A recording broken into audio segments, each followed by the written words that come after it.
নমস্কাৰ বন্ধু বান্ধৱীসকল, আজি মই বনাব লৈছোঁ বাসমতি চাউলৰ পোলাও আৰু ছাগলী মাংসৰ সৈতে। ভাবিলোঁ আপোনালোকৰ আগতো শ্বেয়াৰ কৰি দিওঁ ভিডিঅ'টো। এই পোনপ্ৰথমে মই পোলাও বনাবৰ কাৰণে লৈ লৈছোঁ নহৰু 3 ফুটা আৰু আদা নহৰুতকৈ আদা পৰিমাণটো বেছিকৈ ল'ব।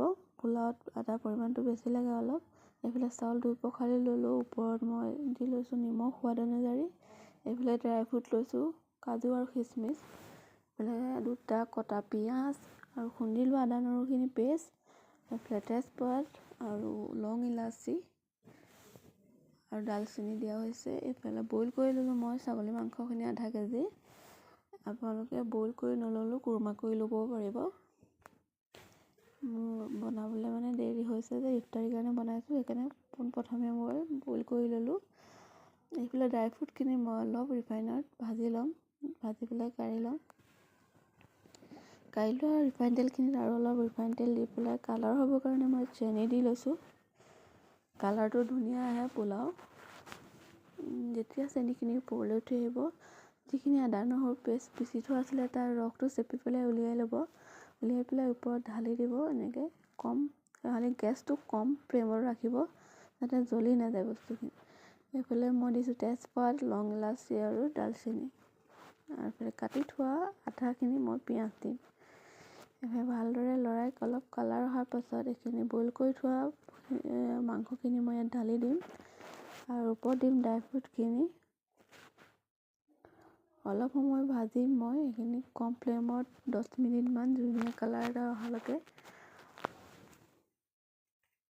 দেখিছোঁ ন কিমান ধুনীয়া এটা কালাৰ আহিছে। তাৰপিছত ইয়াত মই দিম চাউলখিনি আৰু যিখিনি আদা নহৰু পেষ্ট আছিলে চেপি থোৱা সেইখিনি ওপৰত দি দিম। এনেদৰে ল' ফ্লেমত মই 15-20 মিনিটমান লৰাম যাতে পানীখিনি শুকাই নোযোৱালৈকে, চাউলৰ যিখিনি পানী থাকে পানীখিনি শুকাই নোযোৱালৈকে অলপ সময় ভাজিব লাগিব। 10-15 মিনিট, মই 20 মিনিটমান ভাজিলোঁ ল' ফ্লেমত। যিমান দেৰিলৈকে ভাজিব আপোনালোকে সিমান দেৰিলৈকে মানে সোৱাদ হয় খাবলৈ।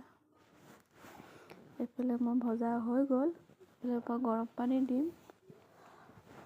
পোলাওত সদায় গৰম পানী দিব লাগে, ঠাণ্ডা পানী দিলে মানে সোৱাদ নহয় খাবলৈ, হেৰিয়া নিচিনা হয় বোলে। এইফালে পানী দি দিলোঁ মই। চাব যাতে চাউলতকৈ 1 আঙুল ওপৰত দিয়ে পানী, আৰু তেতিয়া ধুনীয়া হয় পোলাওখিনি, জৰজৰীয়া হয় এটা। আৰু বেছি যদি পানী দিয়ে পেলপেলীয়া টাইপৰ হয় মানে পোলাওখিনি খাবলৈ। এনেদৰে বাৰু কোনে কোনে বনাই খাইছে কমেণ্টত জনাবচোন দেই।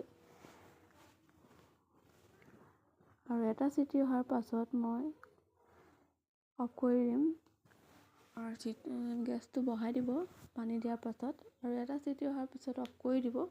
যেতিয়া চিটিটো যোৱাৰ পাছত আপোনালোকে খুলি চাব পোলাওখিনি। আৰু তাত যদি আপোনালোকে দিওঁ বুলি ভাবে গৰু ঘিউ দিব পাৰে। মই ইয়াত দিম আজি ঘিউটো, আৰু যদি নাথাকে নিদিলেও হয়।